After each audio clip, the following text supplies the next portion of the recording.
Hello. There we go. Good evening, Unity on the Bay spiritual family. How's everybody doing tonight? And how is everybody online?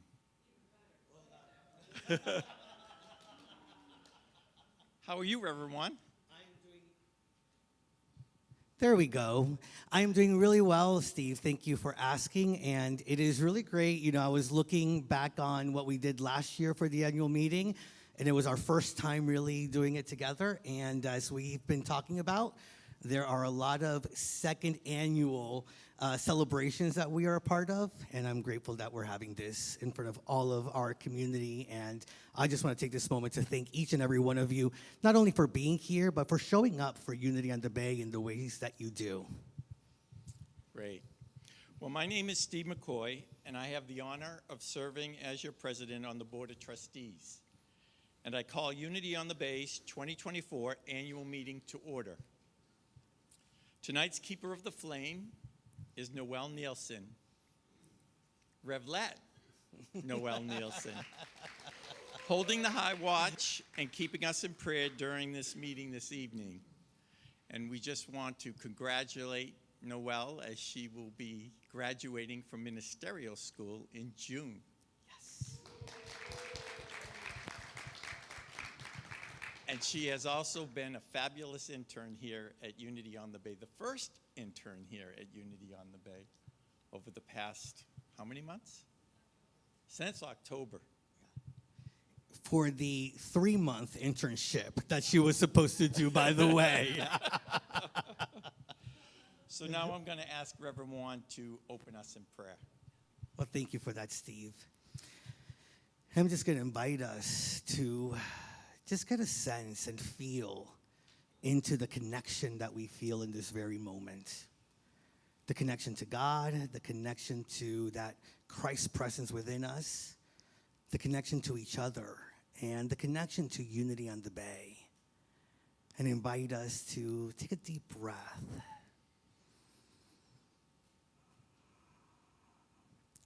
And allow yourself to feel supported by this sense of connection, by the awareness that we are part of a spiritual community that honors and celebrates the very presence of God that we trust and know that is here and now, expressing through us, expressing through this community, and is the conduit by which we move into a greater understanding that the power, the strength, the love and the light that God is already within us, expressing beautifully as this spiritual community, expressing beautifully as the many blessings that we have showered upon South Florida and the world.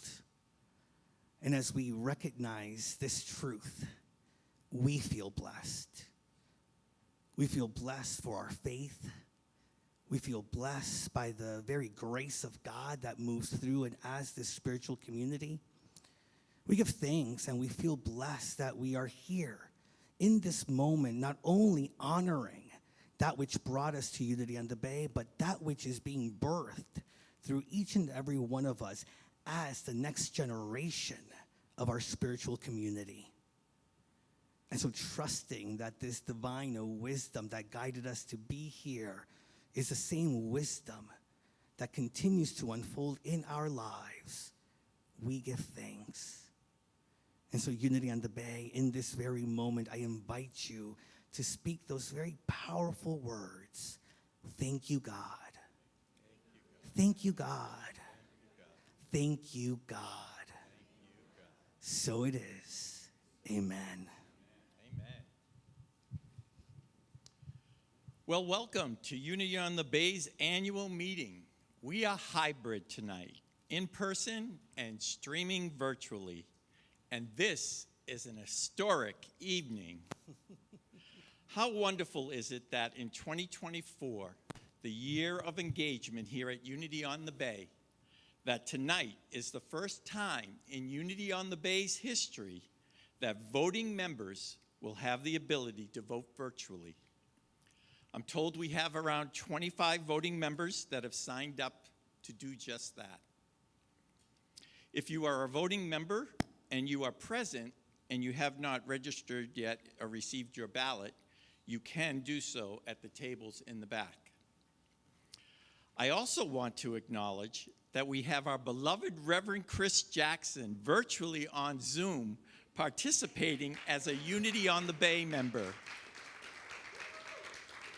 Hello, Reverend Chris, sending you lots of love here from Unity on the Bay. And I want to start off with some birthdays we have to celebrate. Today is Jody Johnson's birthday, our treasurer. March 31st is Michelle Cortez's birthday. And tomorrow is Reverend Chris Jackson's birthday.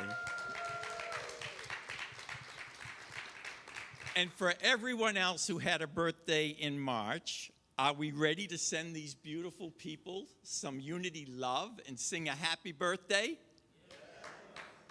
Let's do it with Dale. Yeah, hold on as I turn off my microphone for this part. Oh, there he is. Birthday to you. Happy birthday to you. Happy birthday, dear Jody and Chris and Michelle. Happy birthday to you. You know, as we honor their birthdays, I just want to mention, so last year our annual meeting was on Michelle Cuartes's birthday, March 31st. This year it is on Jody's birthday. Can you believe the kind of spiritual community that we are, that people want to celebrate the evening of their birthdays at an annual meeting? Come on. Just feel into the love of that. But Doug, I think you also need to plan something else.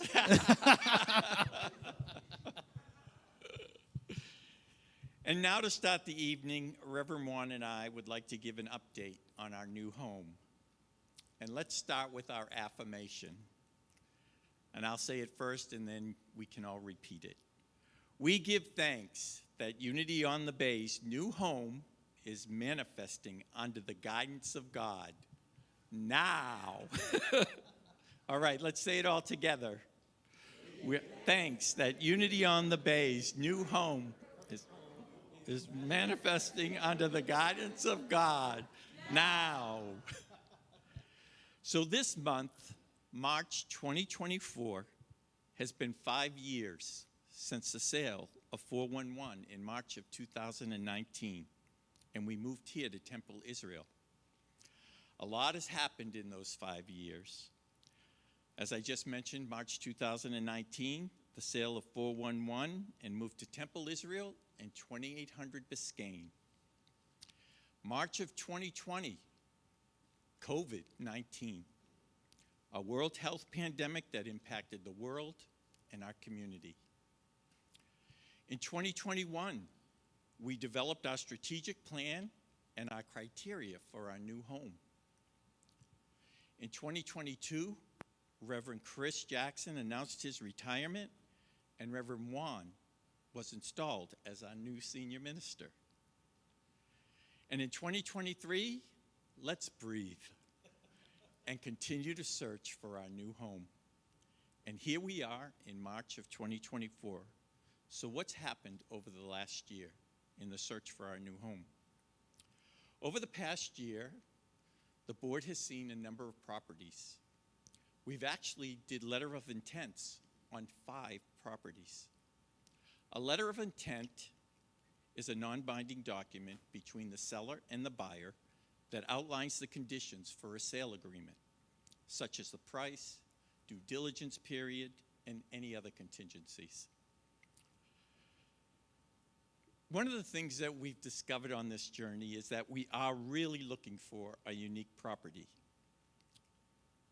A property that has a church on it, or a property that can build a church on it. 2 of the biggest challenges that we have found in looking for a new property is to find a size property that can accommodate a 25,000 square foot building and between 150 to 200 parking spaces.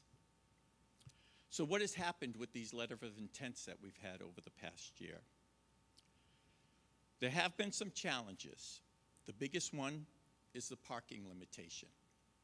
One of the things that we have learned is that Miami-Dade has a criteria that when you have an auditorium in a building or a sanctuary, as we would, when you have, say, for example, 500 seats, for every 4 seats, you need to have 1 parking space.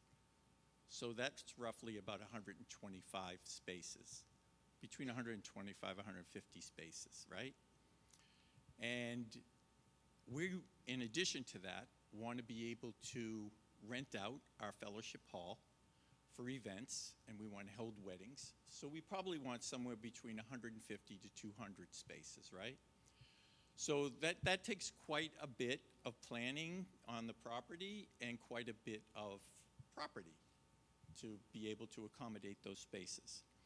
And in many of the spaces that we have looked at, the properties aren't large enough. We get the church, and then we try to get parcels around the property in order to accommodate our parking. And some of those parcels are usually residential or multi-unit zoning. And so we look into having to zone it for religious use, right? So in doing that, we've learned that there's the next issue, the zoning issue. And it can take anywhere from 8 to 18 months, and there's no guarantee that you'll get that zoning. So we've continued to look and try to find larger space that can accommodate that. And another challenge that we've run into is that we, just like when we sold our property, a community wants to sell their property, and then once you sell the property, where do you go? And so we've had a few congregations, one in particular that wanted to stay for about a year or even a little longer than that in the property, and that really didn't work for us. And then lastly, there was a property that we had that also had building limitations. So the church that was on that property was roughly 15,000 square feet. We thought we could blow it out and accommodate the 25,000. But when we learned from the city manager or the property head on it, that they had the rule that you could only do 25% of what the building was that was on the property. So that's only another 3,500 square feet. So you see that we're well short of the 25,000. So these are the various, without getting much more into the weeds, these are the various challenges that we've had in finding a property. But there is some good news. Over the last year, we have seen more church properties coming to market. The market seems to be in our favor right now. With the higher interest rates, we're seeing less competition from developers, though it does still exist. There is activity, and we are seeing more churches come to market, and I think I can speak for the board that we feel with the clarity we have gained over the last year on the criteria for a property and the current activity that we are experiencing in the real estate market, our new home will soon present itself, understanding that this is on God's time and not on our time. With that, I'll turn it over to Reverend Juan. Thank you, Steve. So actually, as Steve was sharing, it reminds me of a story that I heard about, and I actually shared it, I think maybe a couple of years ago in a talk, and it was this conversation between a dog who was pregnant and an elephant who was pregnant. And if you know a little bit about the biology of that, in the time that it takes the elephant to give birth to that which is within it, there are many times that a dog can give birth to many litters. And so they're having this discussion because this dog keeps coming back and seeing that the elephant is still pregnant and hasn't given birth yet. And the dog says to the elephant and asks the question, like, what's wrong with you? Why is it taking so long? And the elephant just kind of stood their ground and recognized the power of what was within it, the power of what was being birthed through it. And it said, don't worry. It may take a little bit longer, but the moment that I give birth to that which is within me, the ground will shake with just how powerful it's going to be. And so I know that it has been quite a bit of years, and for many of us, a little longer than we have expected it to be. But I really invite us to recognize that that also it can be an expression of just how powerful that which we are birthing will be. I know because of our connection with each other, the conversations that we've had, we're not looking to just find a place to go to, right? We're not looking to just find the next place in a long line of places for Unity on the Bay. We are looking for something that will house and hold who we are, a powerful spiritual community in South Florida, not only for the years to come, for the generations to come. And so the patience, the faith, the trust that we express and allow ourselves to live into more fully right now, right here, is what is going to make that which we are birthing even that much greater and be that which creates the miracle of the next generation of Unity on the Bay, something that will inspire, guide, and enliven not only South Florida, because as many of us know and we're going to talk about today, we continue to expand the reach of Unity on the Bay so that when we give birth to that which is being birthed through us, the ground will shake. It will be a shift in the energy of not only South Florida and ourselves individually, but of humanity and the world. So I really just invite you to hold that and to trust in that, because there is greatness within Unity on the Bay, and we're looking for the great place to house this huge and deep greatness that we are. So with that, I want to share that even through this process and through the clarity that we have gained, we have continued to not only look for the spaces and the places that we are called to, but we have been doing our work in not only holding the vision, trusting the process, and keeping our faith and moving forward in faith, but also doing the other stuff so that when that property and that time shows up clearly for us, that we're ready to go. And so now we actually have a full plan of how we would, once we are at the place of discussing that property and holding a vote for that property, we now have a timeline of what it would look like to have the multiple meetings that we would have, to have the site visit that we would have that leads us into having that vote. And so that's now prepared and ready to go so that when we find that space, we're good, right? We also are, and some of you have been at these annual meetings where we've shared with you, soon we're going to be at a place of having committees, right, to help us move into the new space. And some of you may remember actually signing up to be told when those committees were going to be started, and so that you could be invited. How many of you remember getting your names on a list? Well, I'm not going to tell you to put a name on the list so that you can be contacted once we are ready. What I'm going to tell you is that at the end of this annual meeting, those of you who are in person can see us in the back. Those of you who are watching online can let us know through the comments section. We're also going to be following up this annual meeting with a follow-up email, just giving everybody that wasn't able to be here just the updates. And we are now going to get started on those committees. And so there are 3 committees that we are going to start meeting with in the next month. And if it calls you, and I really invite you to recognize that as we are inviting you to these committees, it is so that we can flow through this process in a much more graceful way and really bring that greatness of Unity on the Bay to its next location. And so those 3 committees are fund development.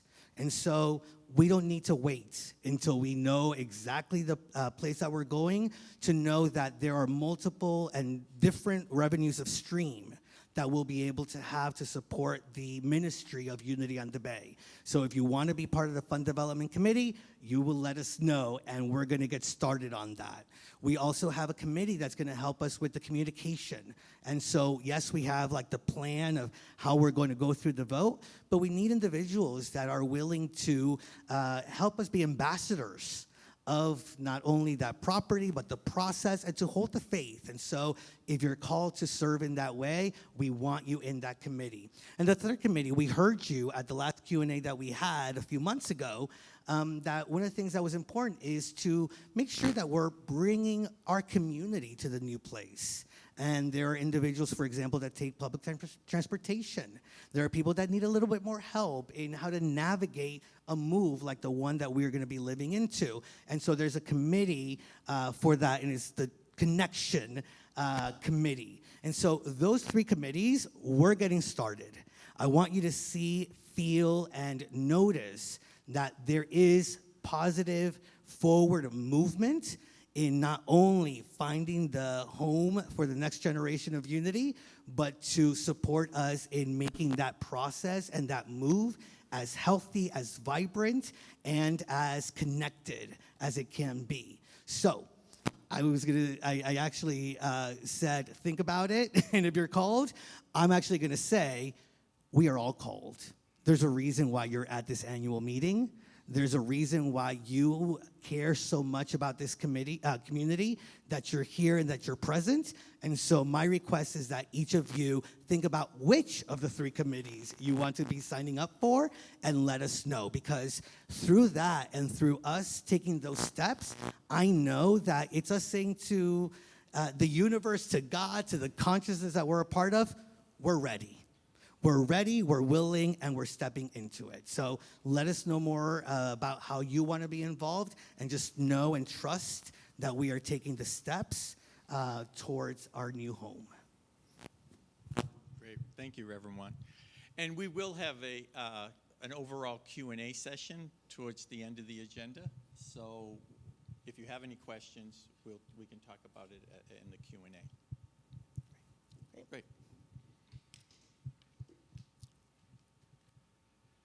And now, we've shaken up the agenda a little bit this year.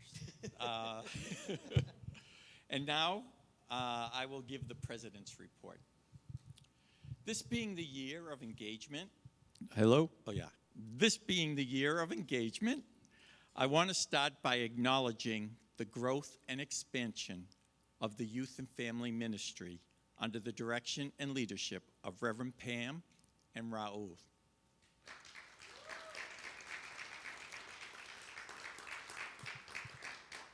It caught my attention when all the children and parents were on stage at the Trunk or Treat event. I don't know about you, but this stage was full with kids and parents. It was just really impressive. And then again at the Christmas pageant. We are witnessing not only the growth of our youth and family ministry, but the intergenerational relationships that are forming. On any given Sunday, we have 18 to 30 children in the Kids Zone. And we now have 9 trained Kids Zone facilitators to serve the different age groups of our youth. Reverend Pan and Raul took the first group of teens in 2 decades to attend the Southeast Regional Spring Youth of Unity Rally in Georgia.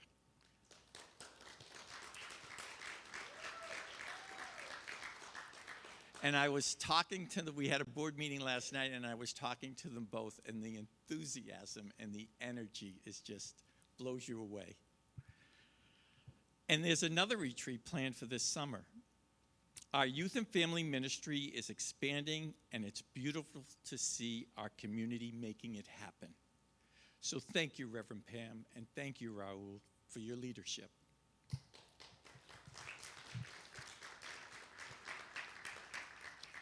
I also want to acknowledge in this year of engagement the consciousness expansion of our small groups program under the direction of Reverend Juan and John Filez. Hey, John. We now have a yoga and mindfulness group. We have a Women of Unity group. We have an LGBT plus to LGBTQ plus group. And there's more to come. And this is in addition to our spirit groups. Small groups are a way that our community gets to connect based on shared interests. It's an opportunity to make friends and form lasting bonds with like-minded people. Spirit groups form several times during the year. Spirit groups come together to study spiritual books in a small group setting, both online and in person. And there is a spirit group forming now. They will be reading and discussing the book Build the Life You Want by Arthur Brooks and Oprah Winfrey. And if you're interested, you can sign up on the Unity on the Bay website. And our spirit group program, Living in the Light, was shared and used by almost a dozen Unity spiritual communities. That's taking our engagement to a whole nother level, sharing our program with other Unity ministries. We are leading the way. As you know, last year we introduced the Reverend Chris Jackson Scholarship. The scholarship seeks to foster academic and spiritual growth of new generations of Unity ministers, teachers, and leaders. The 2023 scholarship was awarded to Carmel Colson. You might have met Carmel at the desk back there. There she is. Carmel has been a member of Unity on the Bay since 2007. She currently serves as a leader of the Sacred Server and Prayer Chaplain Councils and chairs the Bylaws Committee. With this scholarship, Carmel was able to enroll in the Unity Spiritual Direction Program. Congratulations, Carmel. The applications for the 2024 scholarships just closed, and there will be more to come on that. Here at Unity on the Bay, we are a tithing community and ministry. Over the past year, Unity has tithed over $100,000 to such organizations as Global Empowerment Mission, Dunbar Elementary in Overtown, Branches, Unity World Headquarters Daily Word, the Helen Vivian Tide to the Backpack Drive, Pelican Harbor, Miami Music Project, Amigos for Kids, and Miami Beach Pride.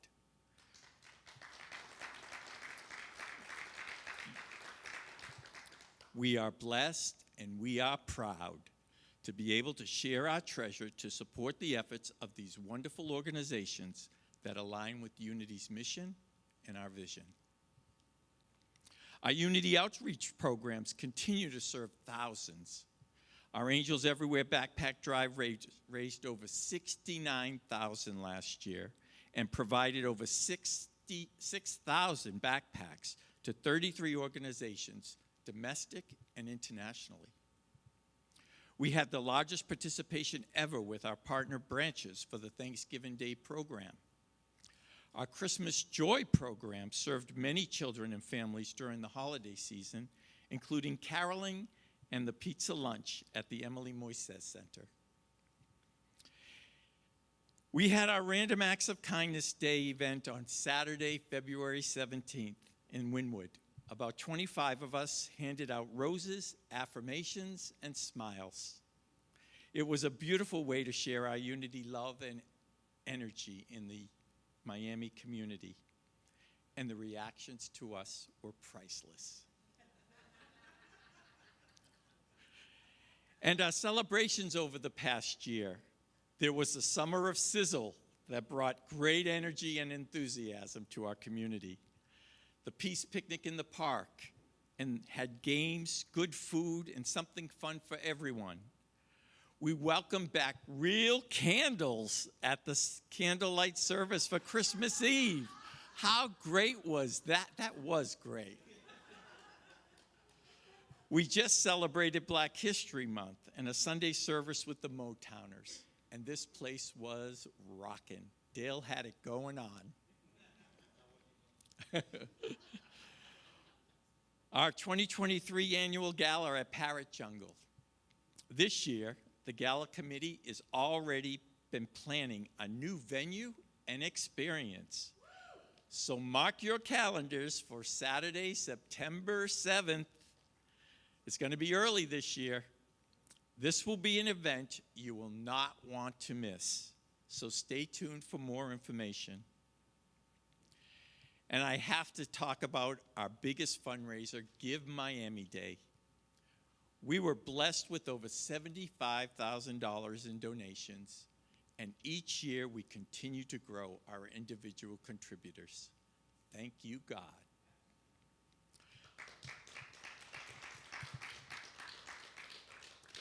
The prayer chaplains are recruiting for the upcoming training. The training is called Prayer for Life. We are so blessed to have these prayer warriors who share affirmative prayer and pray not to make it right, but to see it right. If you feel the calling, you can sign up on the Unity on the Base website. Before I close, I'd like to thank a few people. First, the board. Would you all stand up, please, that are here?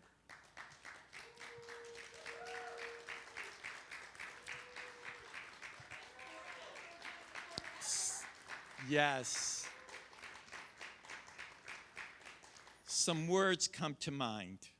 Impressive, smart, inspirational, collaborators, visionaries, and such love for this community. We are blessed to have you. Thank you for your dedication and commitment to our community and the Unity principles.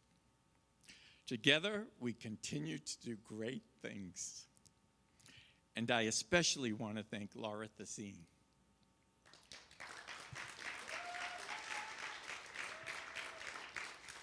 As you may know, Laura has served on the board, I don't know, many, many years. And she is now terming out this year. She has been the vice president of the board for the past 2 years, and she's been a past president. Your support, your love for this community, and your beauty inside and out. Thank you for being you, Laura.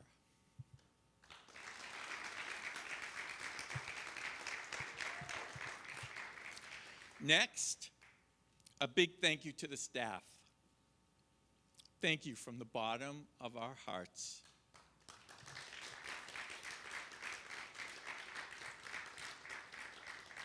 Your smiles, your energy, and your love that embraces this community is second to none. Thank you. I want to thank all the sacred servers, the ones here tonight and the ones who have served throughout the year. Thank you for your time and treasure that you bring to Unity on the Bay. And thank you to the Leadership Development Committee who brought us these amazing candidates that you're going to meet tonight. Thank you to Laura Thesine, who led the committee, Reverend Juan, John Irving, Ray Melton, and Lauren Rush. And on a personal note, it's been another memorable year serving as your president. I am grateful and so blessed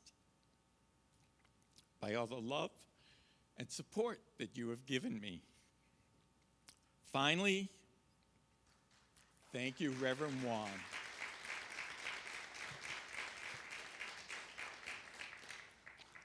Stand up, Reverend Juan.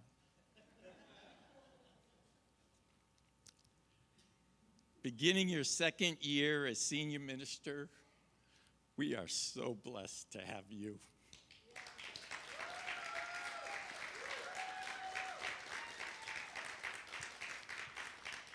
I am honored and grateful for the partnership that we have developed.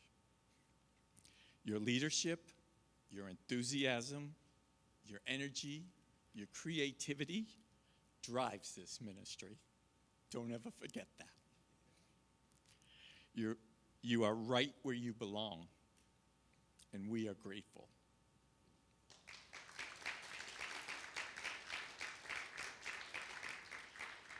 In closing, there's an energy burning here at Unity on the Bay. Our community and our ministries are on fire in a good way. So no need to call 911. When Reverend Juan speaks of Unity on the Bay, he mentions the 3 Ps: positive, progressive, and practical. But I love it when he adds the 4th P, powerful. You, spiritual family, are powerful. And don't ever forget that. And we are so ready to move forward together in 2024. Together, 2024 is the year we manifest our new home. Let's all own that and say it together. 2024 is the year we manifest our new home. We are ready, and so it is. Amen.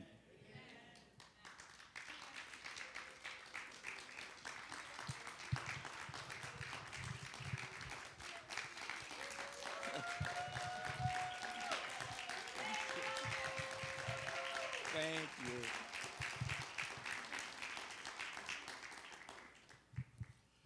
And now I'm going to present the President's Spirit of Service Award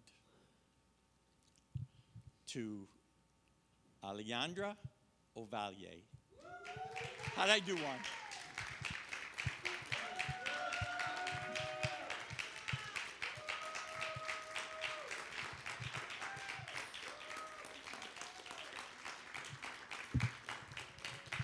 This is the 2024 President's Award presented in gratitude to Alejandra Ovalle. Closing up. Spirit of service. I just want to say a few words. Alejandra? Please, my Irish tongue can't do that. Has been a wonderful helper. She is in tune with the children and always willing to guide them in prayer. She loves life, and she shows it from the moment she comes into Unity. She dances and sings with the children, and no matter what is needed, she is ready to do. In the time that she has been with the Youth and Family Ministry, she always brightens up the room with just one smile. Always on time, and loves to do all the arts and crafts with the children. In addition to her work with Youth and Family Ministry, she is also one of our welcome team members, welcoming our congregants to services with a smile. She stays behind and also helps us organize and put things away after services.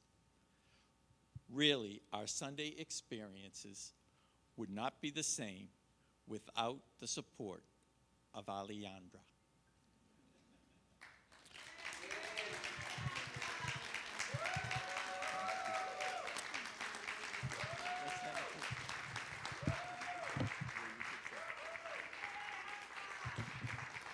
You want to say a few words?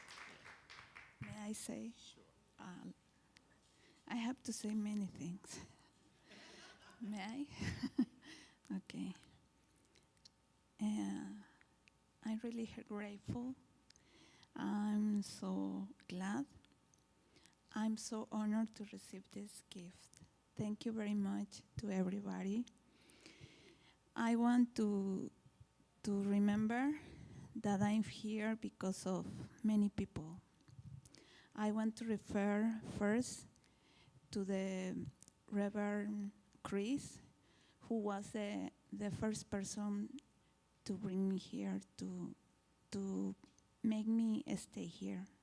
With his powerful, spiritual, and loving speeches, he got my heart, and he got me here with a chain forever. And I really appreciate that.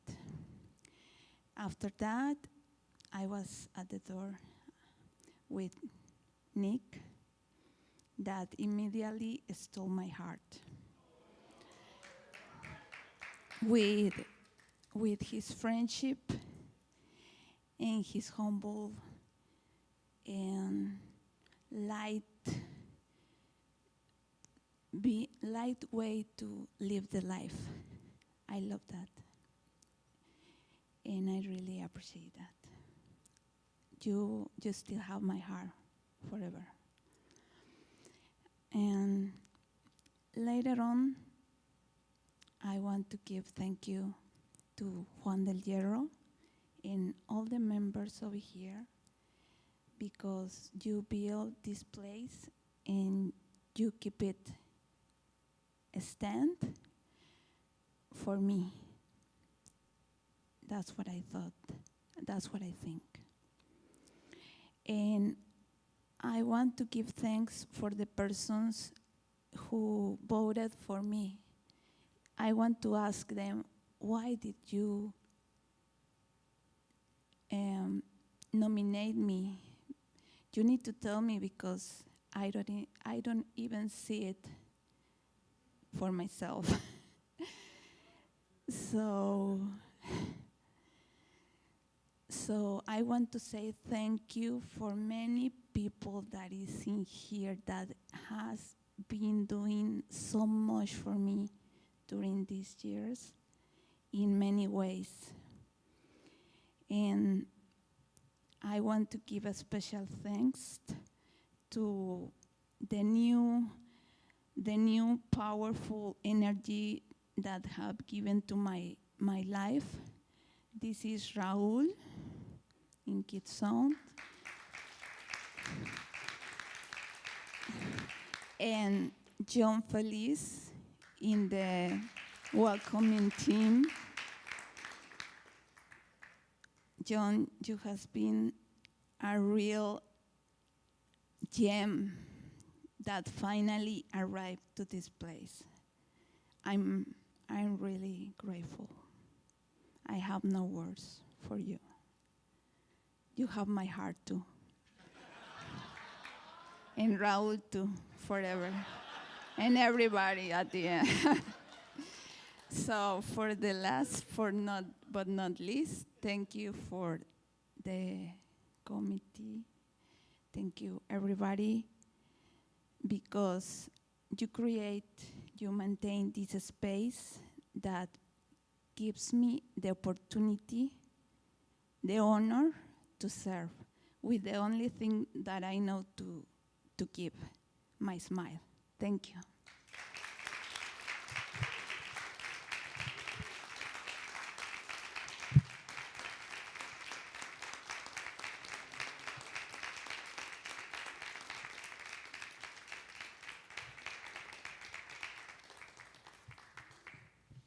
And now I'm going to turn it over to our treasurer for the treasurer report, Jody Johnson.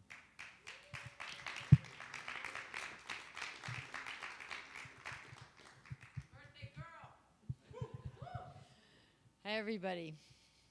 Hi. So I get the privilege of the sexiest conversation of the night, right? I don't know about you, but I've sat through lots and lots of meetings where they go through the numbers and it's like, oh my God, really? It's painful, right? But I think numbers are sexy. So let's take a look at the numbers. Okay. That's hard to see, but hang on. All right. This was what was budgeted, is the first column. I got this, so I'm going to help you. Then we have the second column, which is the actual. Actually, can you make it bigger, Jason? Is it possible? It's not possible. Okay. So it's going to be even more fun, all right? Okay. All right. And then the final one here is the budget 2024. That's actually not the one I wanted, but I'm going to take you through it. Can you go to the next one? Could it go to the next slide instead? I want to come back to the budget. So we go through. No. Where's Michelle? Michelle? Okay.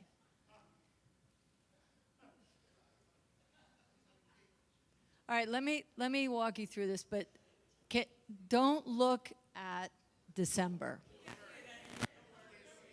You can't see a thing, right?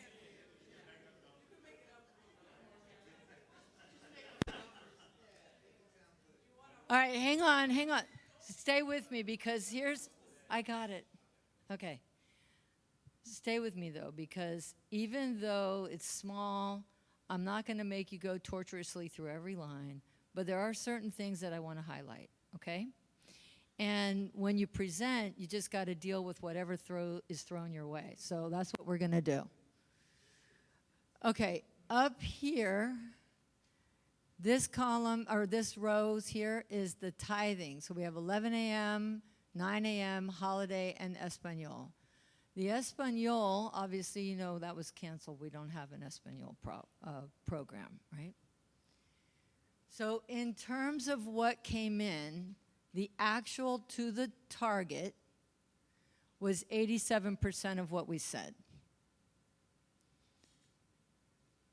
If we didn't count the Spanish tithing service, it would have been 95% of what we said in tithing, which is an accomplishment.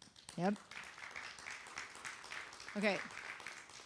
The next one, we talked about Give Miami already today. So in terms of Miracle Money, Facebook, and I don't know what UI is, I forgot. United Way, and then the stewardship. So this is stewardship money that came in.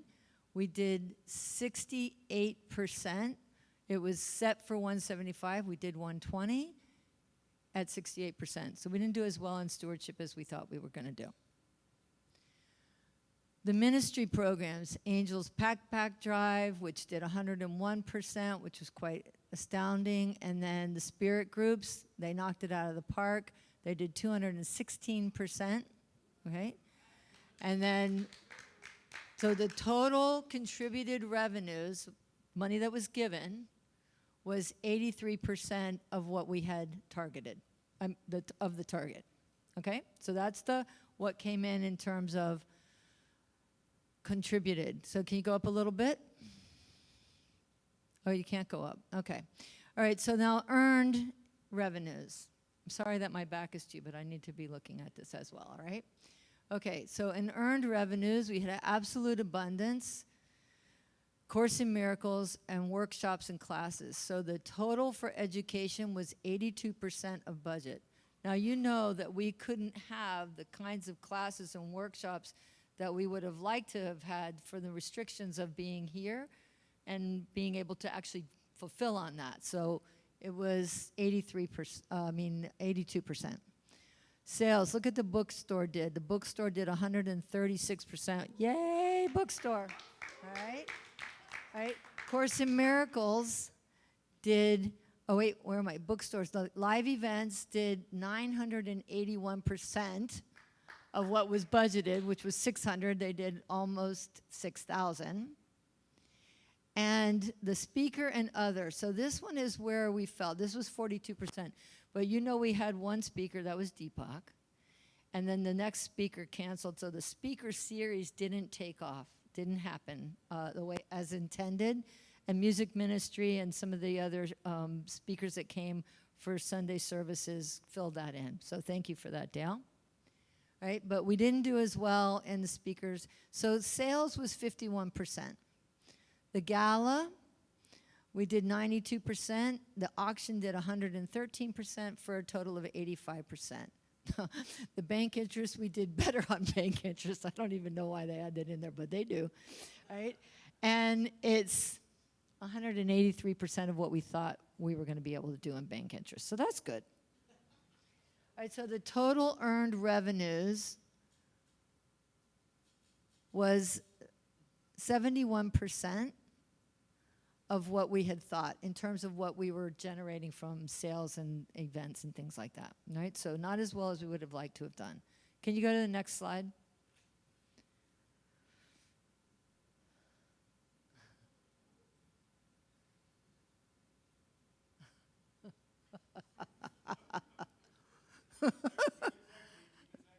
That's right. Dancing, dancing, dancing. Okay, so now we're going to expenses. All right, so without going through every line, we're here in payroll. payroll was 91% of what was budgeted. So they saved almost 60,000 in payroll. Now, part of that was Anna left, and Pam came a little bit later, but we added staff as well, so that's pretty good. They saved this much and only used 91% of the budget. Under professional fees, which includes the band, AV, digital marketing, speakers, and so on, we did a savings of 54,000, and 84% of what was budgeted is all we spent. Okay. Under tithing, you'll see here this number, 22,000. This was building tithing. That was 70%, but that 22,000 got donated in January, so it's actually a zero now. Right? 99% of the other tithes. So in marketing, they also saved 11,000. We went over a little bit on promotional items, but no big deal. So we did they only spent 70% of the budget, saved another 11,000 in marketing. I know. Now in fundraising, we had, there's some costs associated with speaker events and stewards and things like that, but they saved almost 6,000 there, and only did 92% of what was allocated for them. Coming over here, total program supplies, they did only 77% of the budget and saved 31,500. Right. All right, so now we go to travel. They did 50% of travel. They saved 3,000 in that.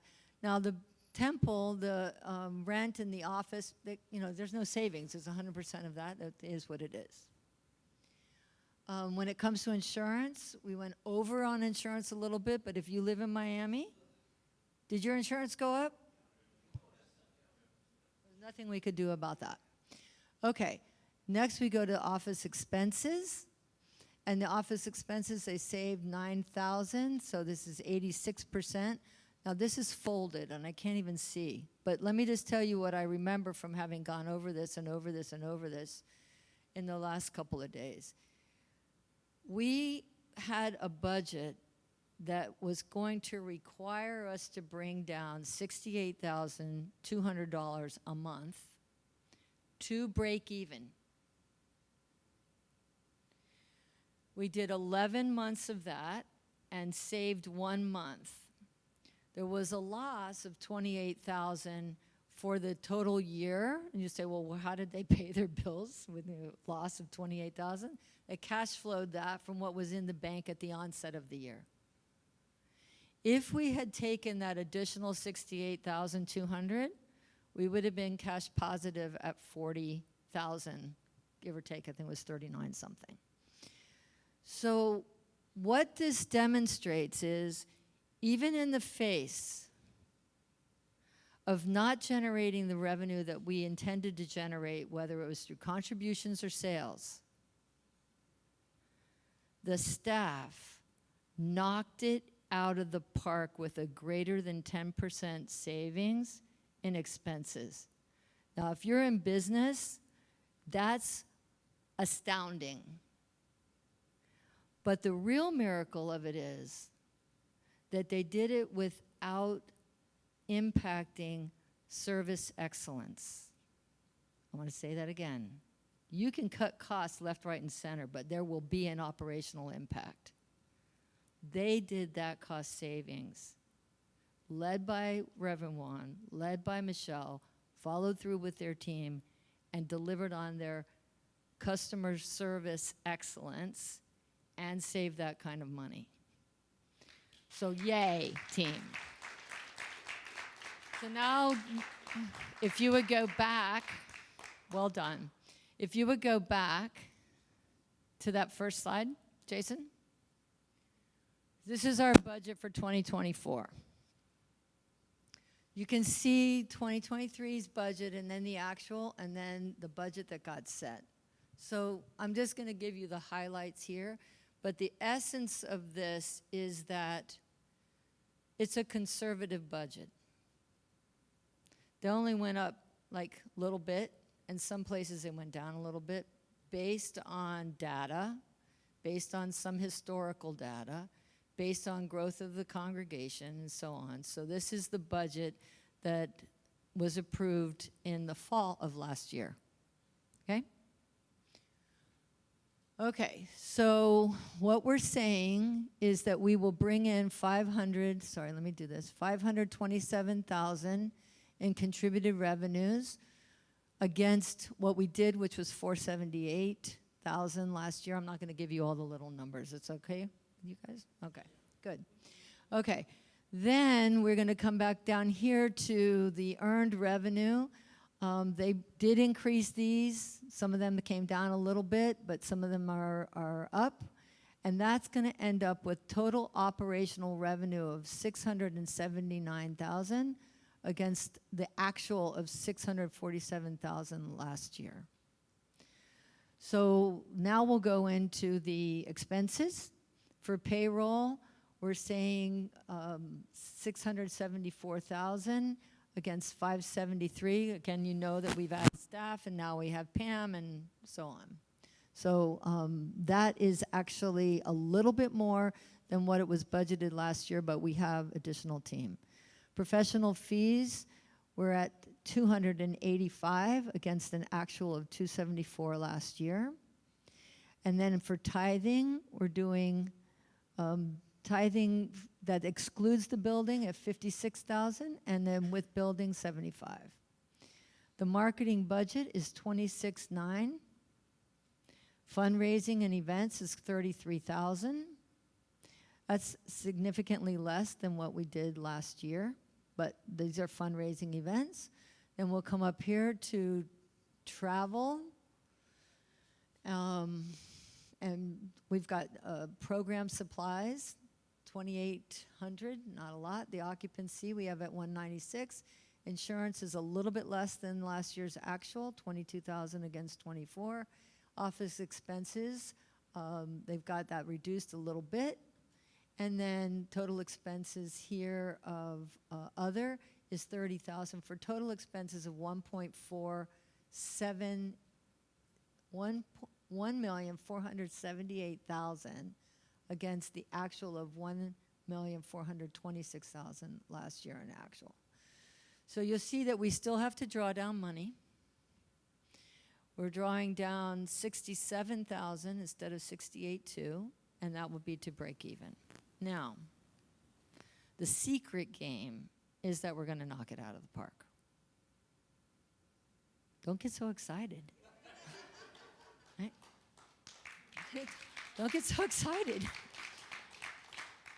There have been any number of reasons why things have gone the way that they've gone in terms of tithing, in terms of sales, and so on and so forth. But the cost containment of the staff, being able to reduce the drawdown, and what we know is ahead for us when we get our new home, right? I want to say a little bit to you about tithing. Now, I have an interesting relationship with tithing. I'm going to be really honest with you. I've been inconsistent in my tithing.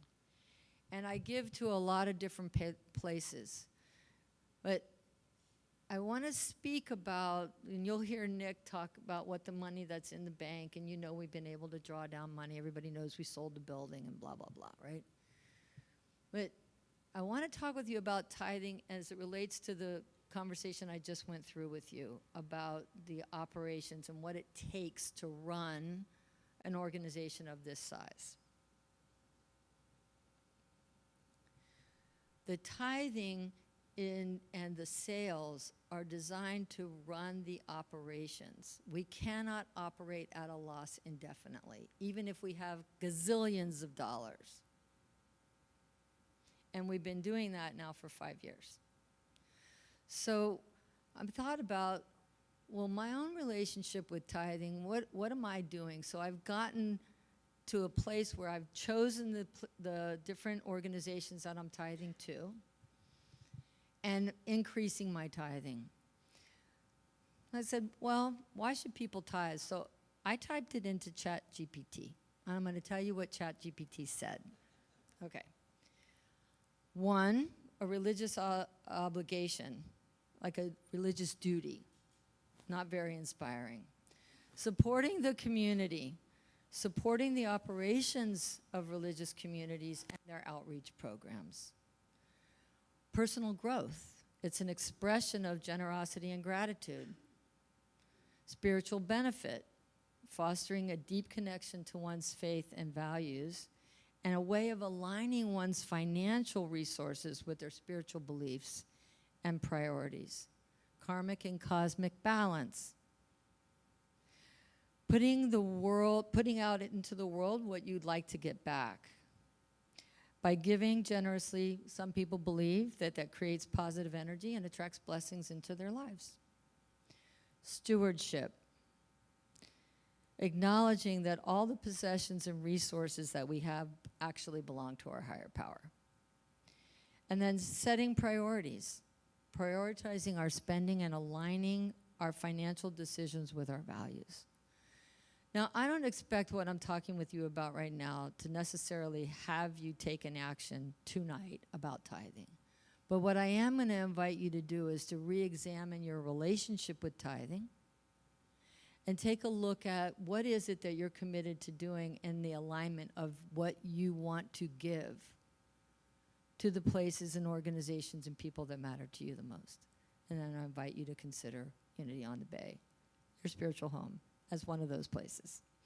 And with that, my report on the finances is done. Yay.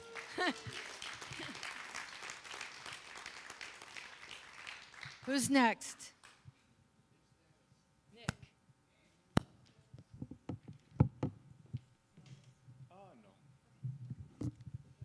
Good evening, investment report. Money is sexy. Jody likes numbers. I like the dollar sign in front of the numbers. So if you could do the second slide. Second slide. No, next. Go back. Okay, so on the bottom right, you see the grand total amounts to $229. We're just going to talk about the main big numbers here. We're not going to do every little account. If anybody wants more information, wants to sit down with me, I'd be happy to help you explain anything, any questions you have. We meet quarterly with our investment firms, with City National Bank, and with BNY as well. We have great representatives, great stewards of our money. And, to speak about that, right, we've been drawing down $67,000 a month for 5 years, right? So when we sold the property, we got $27 million. You see the original investment, $27 million there on the bottom.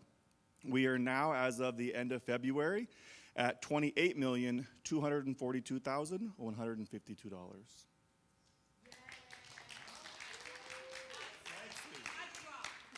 Mic drop. End of the report. Thank you.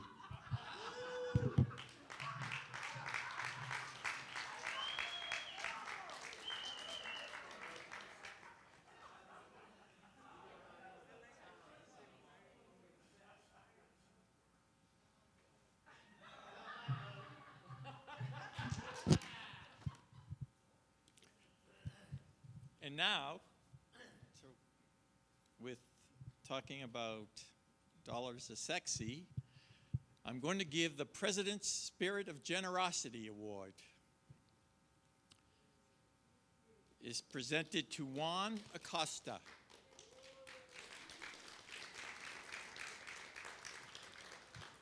Juan has been a congregant since 2011. Juan and his partner Hiram have shared their generosity with Unity on the Bay in deep ways. While his face may not be as familiar to all of this community, his presence and generosity is felt. Mainly joining us virtually, he is a member of our Circle of Faith Givers through his recurring gifts, as well as a visionary steward.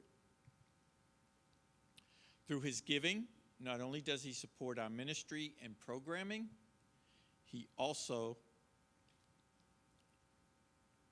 likes to inspire others to give. Each year, he is one of our matching donors during Give Miami Day, adding to the success of this program.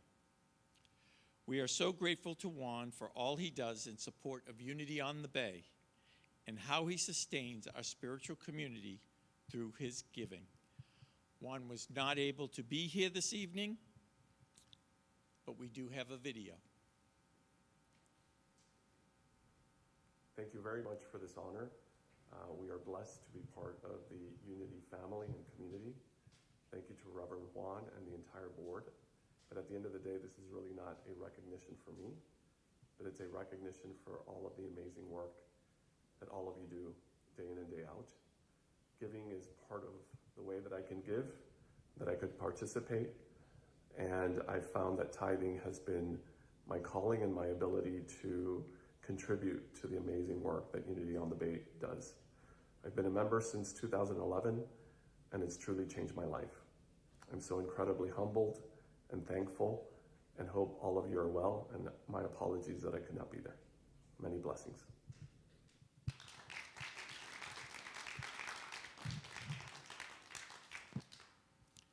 And now we're going to have the reading of the bylaws. If I can find them.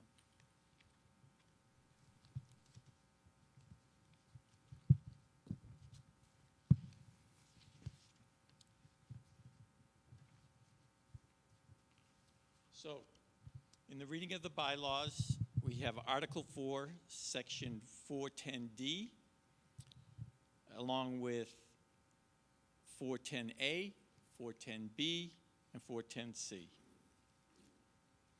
410D, the nomination procedure.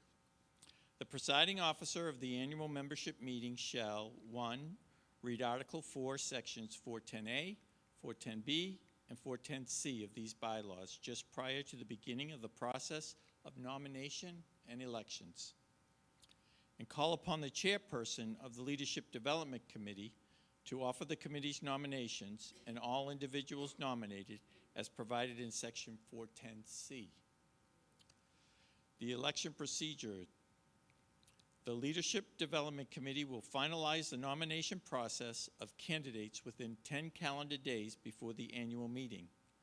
The candidates will be presented to the membership, as they will tonight. The election shall be carried out by secret ballot, as it will tonight. If there are any partial terms to be filled or there are more than 2 nominees for any vacant position, the result of the vote shall be announced to the annual meeting. 410A, qualifications.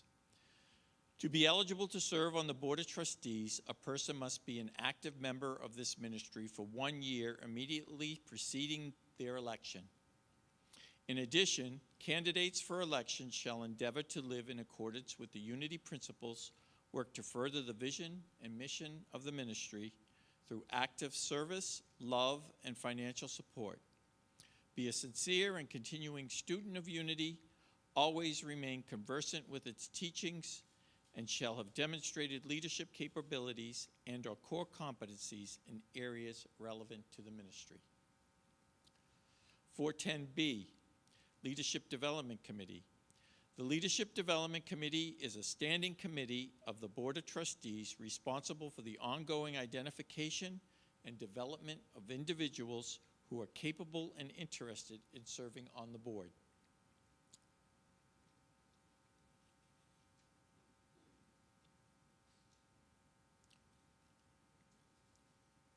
(410C), additional nominations.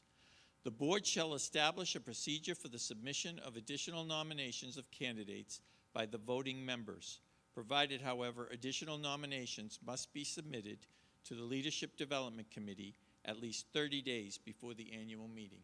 And this was announced in February, 30 days before the meeting. And with that, I'm going to turn it over to the leader of the Leadership Development Committee, Laura Thazine.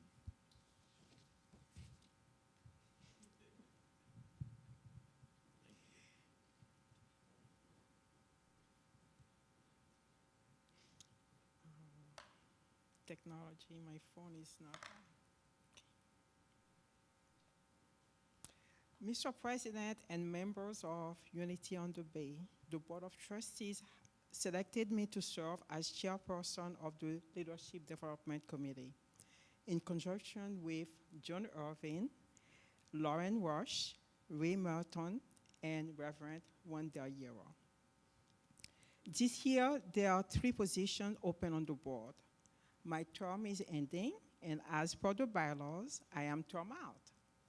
In addition, the terms of Nick Brunzel and Yana Rodriguez are ending, and they have chosen to seek re-election. Eddie Dominguez was your application that was received, interviewed, and approved by the Leadership Development Committee. Unity Worldwide Ministries encourages the recruitment of trustees who possess a high spiritual consciousness as well as specific and needed professional expertise. The balance of skills and attributes helps ensure the sound leadership of our spiritual community. We feel confident the candidate you will hear tonight meet the qualification requested by Unity Worldwide Ministries. Will candidate Nick Brunzel come forward to make a 2-minute statement on why he would like to be on the board?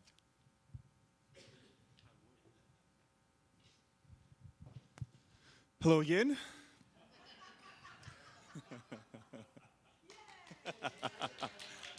You need anything else? No, I'm just kidding. I had a couple speeches prepared, but I think really, what Unity is to me and why this is so important to me and how it's changed my life.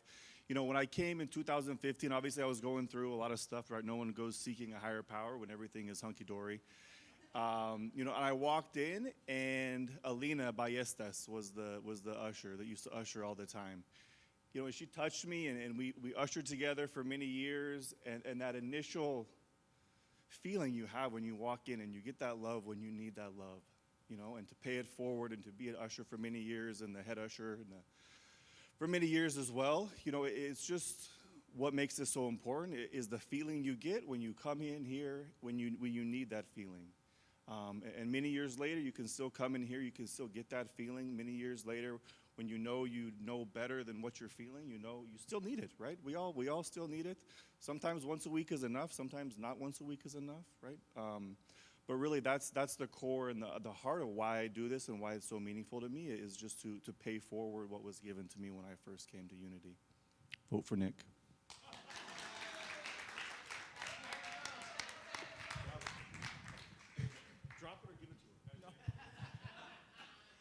Our next candidate is Eddie Dominguez. Would you come forward to give a 2-minute speech? Hello. He's back. Do I look a little familiar? It's been a minute since I've been up here. Anyways, hi, Chris. So exciting that you're here too. So it's not just me that's back. Anyways, in 2011, Unity on the Bay was in crisis. We've come a long way. There was infighting on the board. There was infighting among the staff. The finances were in shambles. There was no plan or vision to move forward. The conflict had created paralysis in the organization. The good news at the time was that few people really knew what was going on. The level of dysfunction was not widely known until a group with an agenda slowly grabbed an edge on the board and moved to fire Reverend Chris Jackson. The board president at the time, Laura Thazine, where'd she go? Oh, there she is, resigned in protest. That was how the stage was set when I and other leaders formed a group called Future of Unity to organize the congregation and firstly put a stop to plans to scapegoat and fire Reverend Chris. Some of the others were John Irvin, Laura Thazine, and I know there were a couple of others. I refer to this as our crazy summer. Looking back, I realize that this is just what we needed. Reverend Chris also convinced me of this. It was hard to see it at the time, but Unity's best was breaking through. As part of a mediated settlement between Future of Unity and the board at the time, Reverend Chris was reinstated. I was appointed to the open board seat, reluctantly, believe it or not, and we set our sights on the next board election. In that election, the Future of Unity candidates swept, and we began to steady the ship. That would be the beginning of my serving more than a decade on the board and 9 years as board president. And I can assure you, while I'm coming back to the board, I have no desire to be president again. I'm proud to say that working together, we accomplished a lot in those years. But among the most important accomplishments is that we co-created a vital, functional, healthy organization, most importantly, based on mutual love and respect. And on that foundation, we began to move forward and plan for our future. That included selling our property and building a solid financial foundation. Never has the financial outlook for Unity on the Bay been stronger than it is today. And if you missed something in that very quick Nick Brunzell report, is that even drawing down from the earnings of our investments, we are still positive over 5 years and a very rocky market. And positive by over $1 million. We moved here to Temple, Israel in 2800. We navigated the COVID pandemic and we reopened. We had 2 big successful transitions. Our longtime senior minister, we love you, Chris, retired, and the longest serving president in Unity on the Bay history was term limited, me. We promoted our longtime employee turned associate minister, Reverend Hahn, to senior minister, and Steve McCoy stepped into the presidency. And I'm going to stop there for 1 second because where's Steve? Oh, you're hiding over here. I remember, Steve, when I approached you about being president, you were like, are you kidding? You thought it was a joke at first. And I was serious as a heart attack, and it took a little bit of convincing, but you've done an amazing job, and I want to thank you very much for that.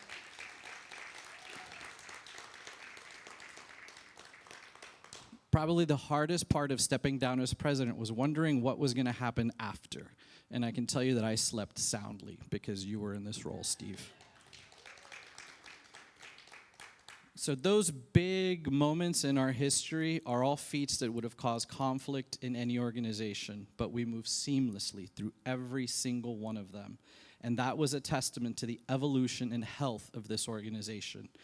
And what an amazing job both Reverend Juan and President Steve McCoy have been doing for us. Thank you both for your leadership and dedication.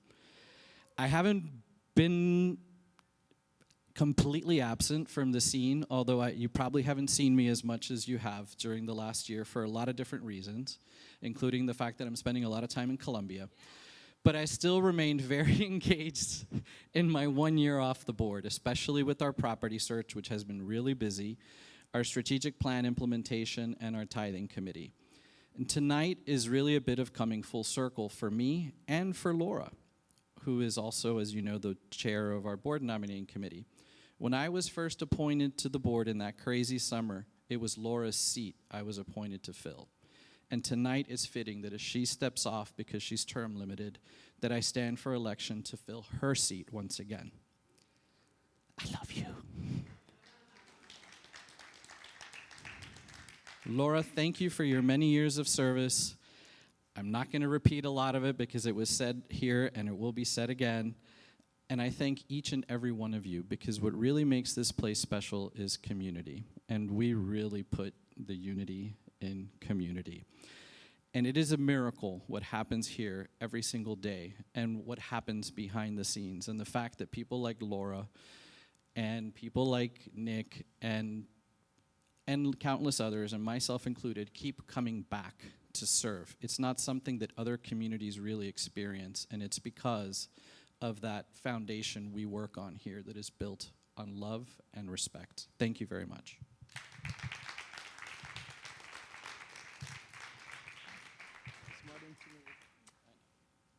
And our last candidate is Ileana Rodriguez. Yay! Thank you. Good evening, Unity on the Bay. Oops, as I drop my notes. So as most of you know, my name is Ileana Rodriguez, and I'm a flight attendant by trade.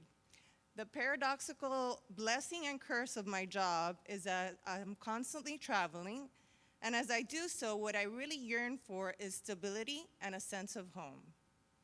And that's exactly what I found at Unity. A loving family that has supported me through my most difficult times, like my dad's transition last May.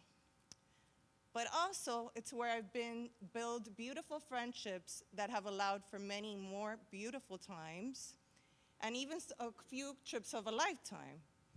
So this last year, I was appointed board secretary by my fellow board members. Now, what you have to understand is the board secretary role is kind of like the dirty job of the board. And I say this only half joking because it's a job nobody really wants to do.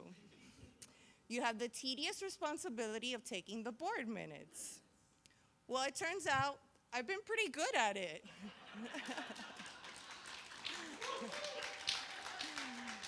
Those minutes are up to date. And I'll even gloat a little bit by sharing that I've developed a process where I go into the board meeting so prepared that I'm able to submit them by the time we adjourn. This also keeps me accountable because if I miss a meeting, it takes twice as long to get the minutes done. So I dare not miss a meeting. And speaking of meetings, I think I can safely say that I'm the only board member that's taken a few at 41,000 feet in the air. Also from 1 to 3 a.m. sometimes when I'm in Europe. And anyway, I really enjoy doing it. I'm also part of the tithing committee. This one's very near to my heart because it's not only is it one of our core values, but it's a value that was instilled in me at a very young age by my mother. Also, next year I'll have the honor of chairing that committee. And thank you, thank you, thank you. And I believe that my life is so abundant because I am in the energy of giving and receiving. I've been blessed to have been able to be a visionary steward for the past 7 years. And I was also a strong advocate that we should begin tithing on the revenue from our building sale. And I really believe that that energy is what has led to some of the progress regarding our future home. I was also on the Leadership Development Committee. And I've always been a very strong proponent from day one that we need more youth, diversity, and women on the board. And I hope to continue with that work. Which brings me to the Bylaws Committee. For those of you voting for the very first time from the comfort of your home, thank you very much. I'm sure you'll agree, like one of my favorite icons would say, it's a good thing. So by now I know I'm way over my 2-minute allotment like Eddie Dominguez was. So I had to throw him under the bus. So I'll just conclude. I feel like they're gonna start playing that little music in the background like at the Oscars to, get me off the stage. So I'll just say that in conclusion, you have my commitment to continue serving with all my love and integrity.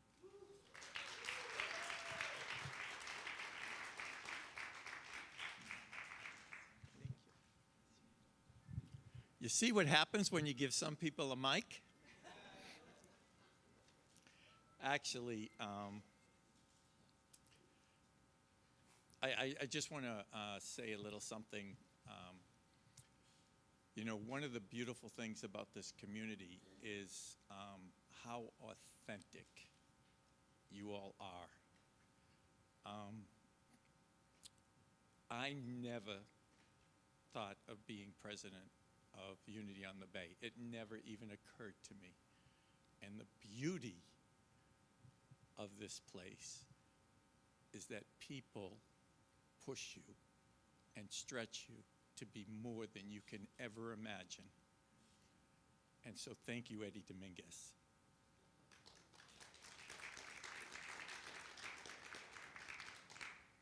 You saw something in me that I didn't even know I had. And thank you. So, now we have, the voting is taking place. Okay, who's collecting the votes? Reverend Pam? Okay. Okay.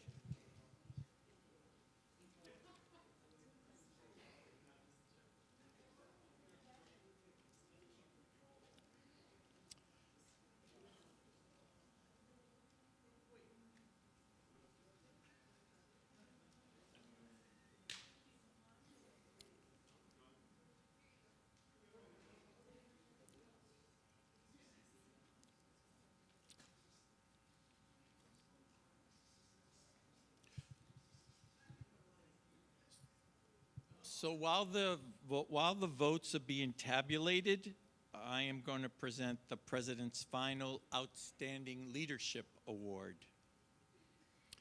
And this year's President Outstanding Leadership Award goes to Laura Thazine.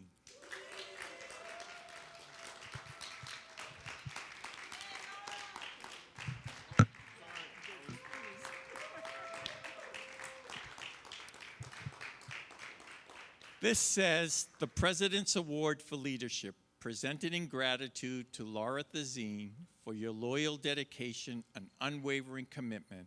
Thank you for your significant contributions and your indispensable support of our mission.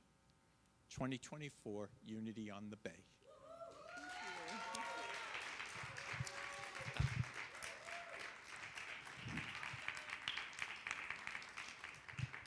And I speak before you do. So, Laura first arrived at Unity on the Bay in 1996. This year, Laura celebrates 28 years as a congregant. She serves with love, dedication, and such gratitude for our spiritual community. Laura is a prayer chaplain, and she has also served as a family ministry facilitator. In 2016, Laura received the Unity on the Bay Exemplary Life of Service Award. Laura has been a person of integrity and inspiration on the Board of Trustees. She has been a past president and has served as vice president the past 2 years. This year, Laura also led the board's Leadership Development Committee. And although this year Laura has termed out with her service on the board, she will continue to share her love, passion, and shine her bright light on our community. It is with great pleasure that I present Laura Thazine with the President's Outstanding Leadership Award.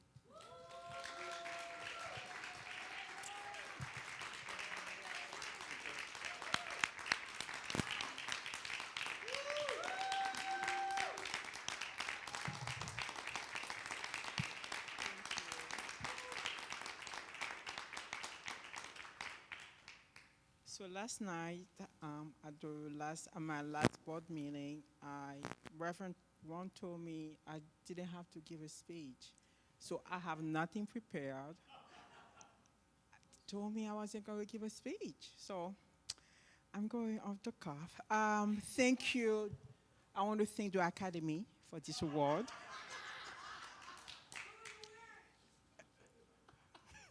Faye. Really, I want to thank the board and all the members. It's been more than 14 years, like Eddie mentioned. It's been more than 14 years on this board. And I have grown tremendously, spiritually, and my experience with Chris Jackson was one of the most powerful moments in my life. Since you went there with the Creative Summer, it's not easy to call your senior minister and tell them, guess what? Yes, it was a hard conversation to have, but we did it. And Chris and I, we navigated through that week with love. And because of that, it will always be one of my favorite people in the world. Thank you, Chris, for your love, your friendship. I love you, and you know that. And then I step off the board, and my dear friend, my Eddie, called me back to serve. And I've been doing this for the past 7 or 8 years. And during those 7 years, I have met so many great people. We had fun. We went so many places, and we saw the building, and it was an amazing journey. And finally, 2 years ago,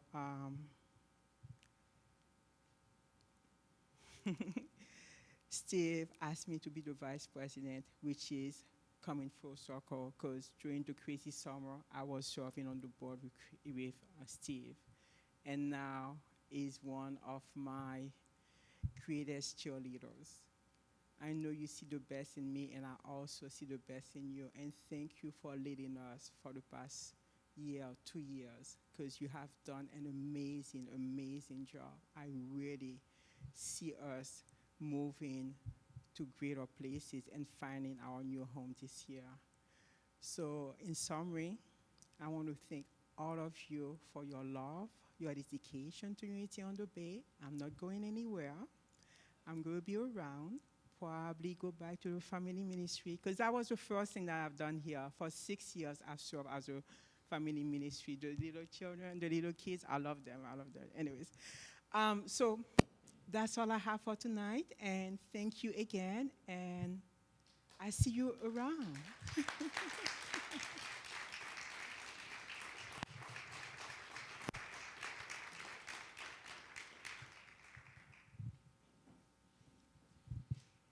Do we have the tally of the votes?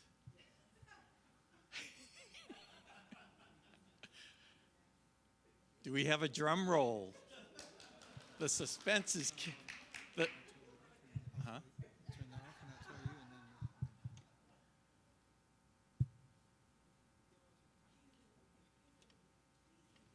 Israel has just told me by an overwhelming majority, all 3 candidates were just elected to the Board of Trustees.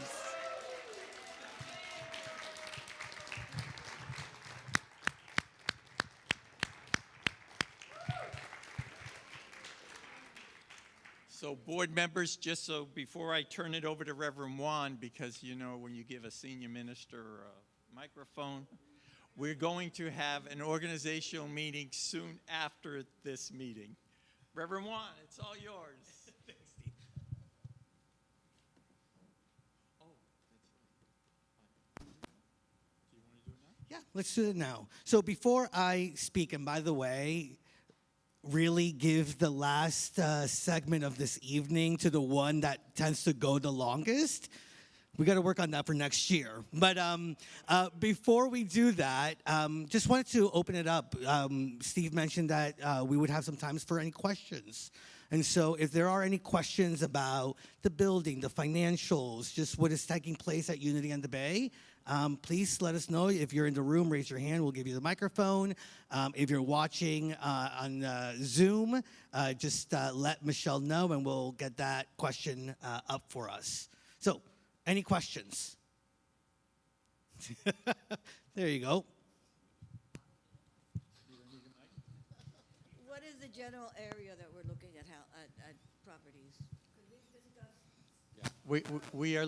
I can tell you we're looking in a 12 to 15 mile radius of where we are today.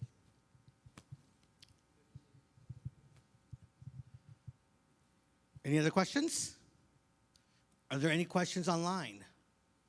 Wonderful. You know, I just want to say thank you for that question, Mildred. And I also just want to recognize, even when we had the last Q&A and we had that discussion, one of the things that I realized is, and I'm very grateful for, is the trust, right? The trust and the faith that you have in the board, in the leadership of the spiritual community. And so I just really want to honor that. Thank you, and remind you that whenever there are any questions, if there are any things that come up for you, let us know. Reach out to us. We really want to make it as transparent as we're able to, and just make sure that all of you feel connected to the process and know what is taking place at our spiritual community. So with that, I'm going to try to be as brief as possible. I know we are over time. I just wanted to mention, as we were going through the financials, as Steve was going through some of what we've been able to accomplish in the past year, it reminded me of one of the quotes. So I just really wrote it down, and I think it's something that is alive for me as we connect and we are part of the spiritual community of Unity on the Bay that is now, but that we're doing things not only in support of who we are, but of supporting the next generation and who is going to be touched by the ministry of Unity. And this is a quote from Andy Warhol. He says, "The idea is not to live forever, it is to create something that will." And so I really want you all, I really invite you to get that. what we are doing is we're not only allowing ourselves to know our truth and our worth and feel that connection with the divine and with each other, we're creating the space for generations and generations to come. Now, what a year it has been. That's exactly how I started last year, this speech. And I was thinking about that, but it seems like that's the kind of thing that we would say every year. And why not? Because we have moved through a lot in our own individual lives and in the life of our community. And I really believe that more and more we are recognizing the power of each moment to trust the very presence of God at Unity on the Bay. How we serve, how we are served by our principles, how we serve and are served by this way of life, and the very God-centered experiences that we have been able to live into. Now, as we were sharing a couple of the reports earlier on, I really want to highlight for you that as we are stepping into even greater trust of the divine plan for Unity on the Bay, we're trying things, and that was reflected, for example, in the financials. We're really open to spirit. We are open to guidance, and we try things. And I really believe that that is part of one of our newest superpowers of being able to be as innovative as we are looking to be. And sometimes that works, and sometimes that doesn't work as well as we had thought. And it works because it guides us and really brings us into even greater awareness of what's at hand. One of the examples for that is small groups. So sharing with the staff earlier today, how many years we had talked about launching our small groups program that were based on affinities and things that brought people together, not necessarily just the books. And you know what? We did it. After many years of having it as an idea, we innovated, we allowed ourselves to just push through and create, and we will be enhancing the programs, right? We will be continuing to evolve them, and we're open to allowing these things to start taking place in greater ways in our community. Now, last year I quoted Charles Fillmore, and there were a couple of chuckles as I talked about the sizzle that we could experience in our ministry. But it really did become a thing. Thank you, Ileana, for that. But it became a thing, and it really took hold of our community. And I really want to thank you for the ways in which you really did allow us to sizzle this past year. It became a summer program when many ministries actually experienced a little bit of a slowdown during the summer. Actually, the summer was filled with energy, with passion, with excitement in our community, and it was part of our growth. One of the things I want to highlight is that between 2022 and 2023, we had a growth of about 4% in our attendance and engagement at Unity on the Bay. Now, 4% may not feel like a lot, but the healthy communities, healthy spiritual communities, are named healthy when there is a growth of at least 2%.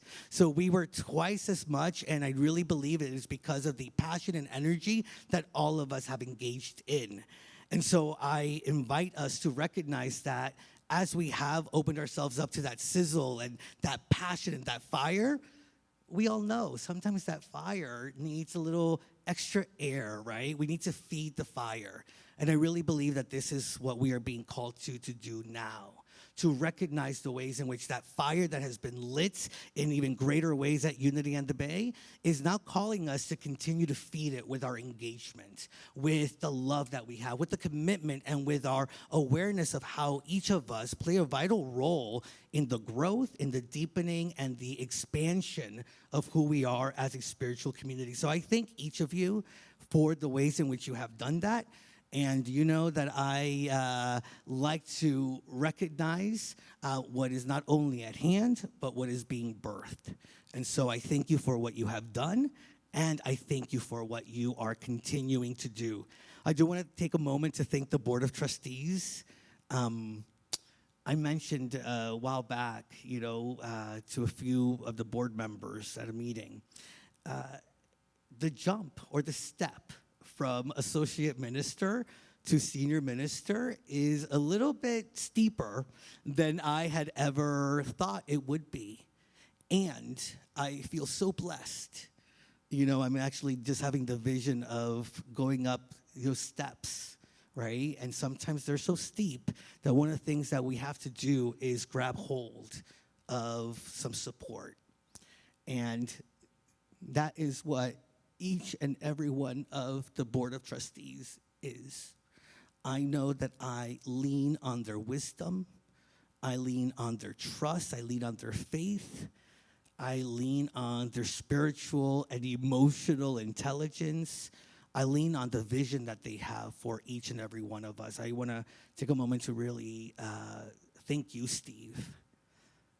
You know, last year's annual meeting, we joked, and you may remember this, that we both had been looking for jokes to begin our annual meeting without even telling each other about that. And here you were talking about the fire that's been lit at Unity on the Bay, and that was also part of what I wanted to share with the community. And it just is another example of how connected we are, the harmony that is within us. And I believe that that expresses then in our community. So thank you for all of your love, support, and the grace by which you lead this community in partnership. I also want to take a moment to thank Laura. I remember when I first started going to board meetings and I was told everyone keeps the community in mind that serves on the board.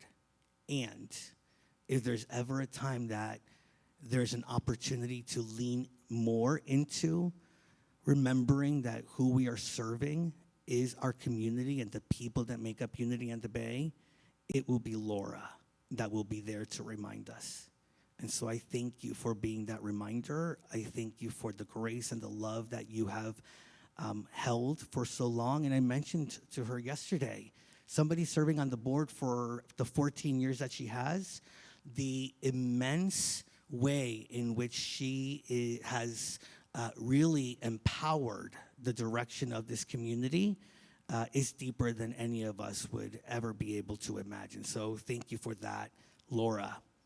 I think the staff, each of the staff doing their God thing, serving our community with excellence and commitment. I am just wanting to uplift that this year we brought Reverend Pam to join our community.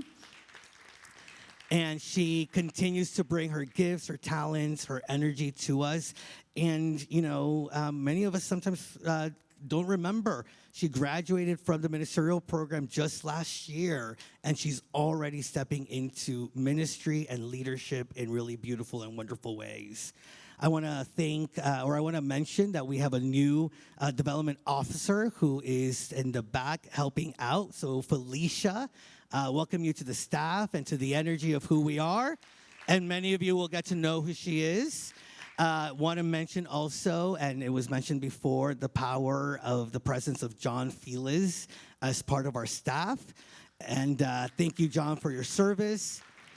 Many of you know that he is actually stepping down from being our engagement director to follow other dreams and spiritual aspirations of his. And so this is also a plug to let you know, if you know of anybody who may be a great candidate for engagement director, we are looking for that individual. It may be you, it may be somebody you know.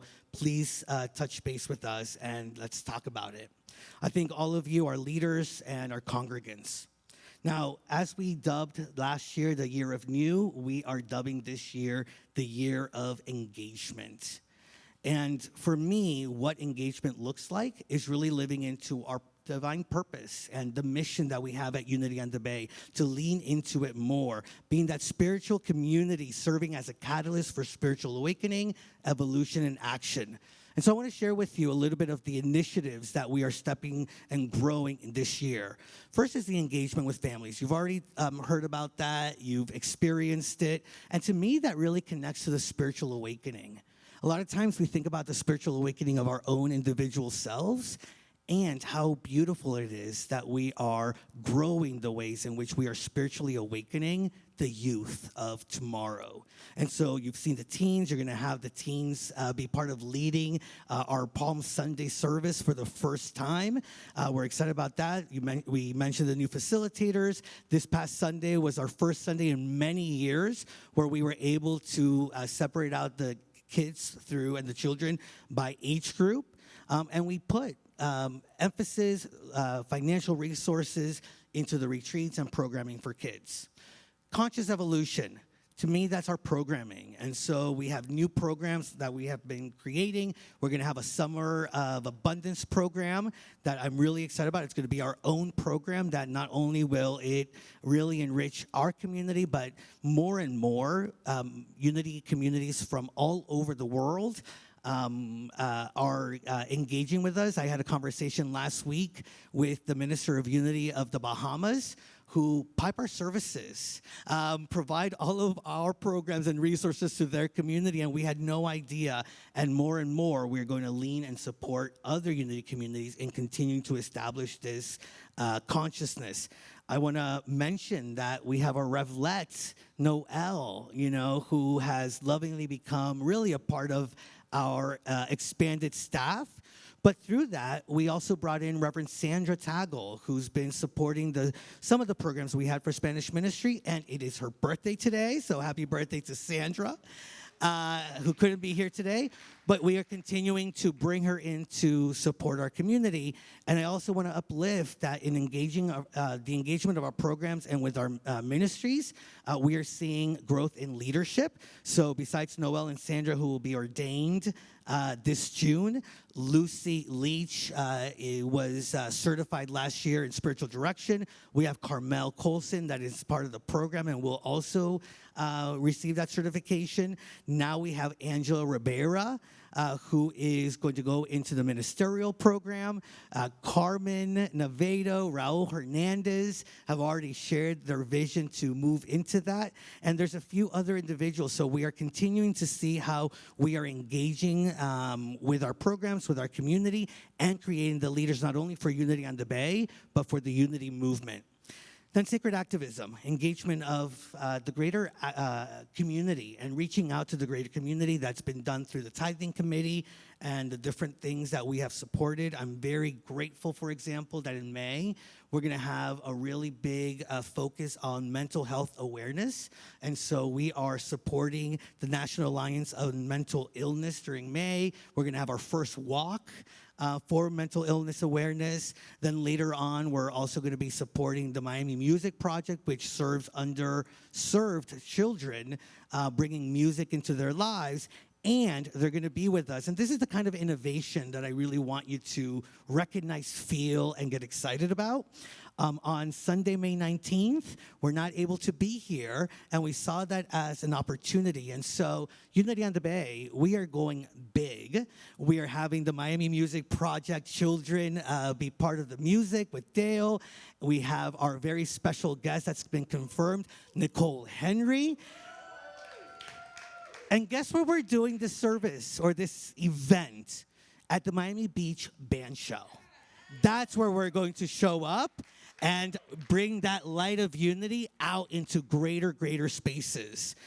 We also now have established an advocacy committee to see what is being called forth from us, because we know that, especially this year, there's going to be a lot of opportunities for greater harmony. How about I put it that way? And while some people would like for us to feel stuck in the past, we know that we are a forward-thinking, forward-feeling, evolving spiritual essence and presence, and we go forward.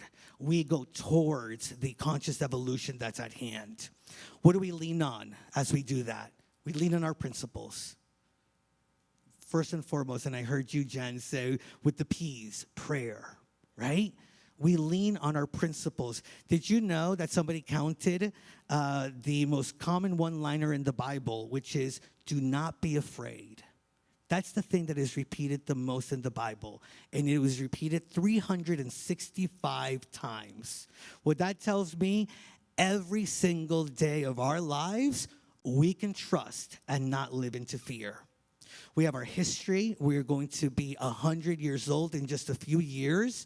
And what that means is that we are maturing, we are growing, and we are continuing to evolve into this divine idea that May Stoiber had and answered that call. What is the call in each and every one of us this evening? And then we have each other. We have each other as individuals that we can lean on. We have each other because we are the ones that are co-creating who Unity on the Bay is and what Unity on the Bay is about. Now, this is the last little bit that I want to share with you. Some of you may know that I really love sci-fi. We were talking about it while we were eating earlier today with the staff. I love sci-fi. And so when I was thinking of the year of engagement, some of you, how many of you are some Trekkie fans in here? You remember Captain Jean-Luc Picard, right? When he was ready to lead and go into the unknown, to go into places that nobody had ever gone before, what would he say? Engage, right? And it's really interesting to me because I looked it up a little bit before coming here. He actually, Star Trek The Next Generation was set 100 years after the first Star Trek, right? When Captain Kirk was the one leading. And so I just love that connection. 100 years after Kirk started leading and guiding into the unknown, here's Captain Jean-Luc Picard saying, engage. 100 years, almost 100 years after May Stoiber brought Unity on the Bay to manifestation here in Miami, it's our year to engage. So I really invite us to recognize that we are the next generation of the spiritual community, that we are the next generation of a deepened consciousness, that we are the next generation of what is possible, and that we are the next generation of recognizing that God is the evolutionary impulse that is guiding us, that is bringing us into a greater awareness of not only where we are headed, but the fruits of what we are doing. Yes, it may look like we are going into the unknown, but we do so not afraid. We do so with trust. We do so with love, and we do so leaning on each other. And so I just leave you with remembering that as we are continuing to move through so many of the things that we do, as we are continuing to innovate and check in and see what is alive for the spiritual community, that this is the year. This is the year. This is the moment. This is the now, right? This is not the year of fear. This is not the year of giving up. This is not the year of despair. This is the year of engagement. And that as we look into the horizon of that new life that is ever so present, calling us forward individually and collectively through the love and through the power of what we call Unity on the Bay, I really say to you, this is the time. We are moving forward, and we are moving forward in faith. We seek a new life for ourselves and our humanity. We seek a new life for humanity and everyone that is a part of God's plan, one that is centered and grounded in the light, power, and presence of our own divinity. And so we are moving boldly where many have not gone before. But we simply must, and we have, our principles, our history, and each other to lean on. This is our community. This is our future. This is our calling. And everybody with me, Unity on the Bay, engage. Thank you so much for being here tonight. Thank you for being a part of this community. And let us live long and prosper. So with that, I'm going to invite Pam to come on up so that she can close us in prayer. And once again, thank you for being a part of the fabric of Unity on the Bay. Thank you, Juan, and thank you, Steve, and Nick, and Israel, and Laura, and Eddie, and Ileana, and Jody, and Kevin. And so the whole board and the whole community that's joining us here tonight and online, and all of you in the back, bravo. Thank you for the support. We love you. We love you. We bless you. You'll hear a lot more of that from the teens this Sunday. We love you. We love you. We really, really love you. Mwah! Okay. I'm just alive with all this energy in the room. So let's get centered.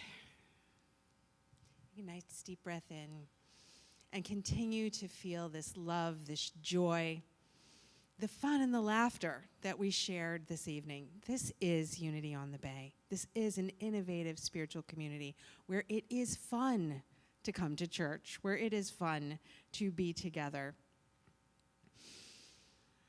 And so our hearts are already open to this power that is in this community. And we recognize our oneness.